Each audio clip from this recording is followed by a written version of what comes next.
కాశీనాథ్ అనే వ్యక్తి ఒక పని మీద పక్క ఊరికి వెళ్ళవలసి వచ్చింది. చాలా దూరం నడిచిన తరువాత అతను బాగా అలసిపోతాడు. అలా అలసిపోయిన కాశీనాథ్కి దారి పక్కన ఒక పెద్ద మర్రి వృక్షం పొడవైన ఊడలతో విశాలమైన కొమ్మలతో కనిపించింది.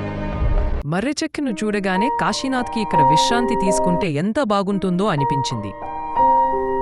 మర్రి చెట్టు కిందికే వెళ్ళిన కాశీనాథ్కి పక్కన ఒక గుమ్మడికాయ తీగ కనిపించింది. అక్కడికి వెళ్లి చెట్టుని తీరి పారచూశాడు. అంత దృఢమైన మర్రి వృక్షానికేమో చిన్న చిన్న కాయల, ఇంత సన్నటి తీగకేమో ఇంత పెద్ద పెద్ద కాయల. దేవుడు తెలివి తక్కువవాడు అని అనుకుని నవ్వుకున్నాడు. మళ్ళీ కాశీనాథ్ మర్రి చెట్టు కిందకి వెళ్లి పడుకున్నాడు.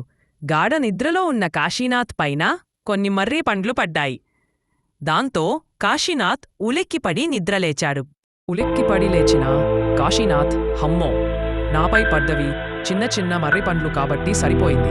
ఇవే గుమ్మడికాయలయ్యుంటే నా ఎముకలు విరిగిపోయేవి అని అనుకున్నాడు. నేను దేవుణ్ణి తెలివి తక్కువ వాడని అనుకున్నాను, కాని నేనే తెలివి తక్కువ వాణ్ణి. దేవునికి అన్నీ తెలిసే సృష్టించాడు అని అనుకుంటూ ముందుకు సాగాడు కాశీనాథ్.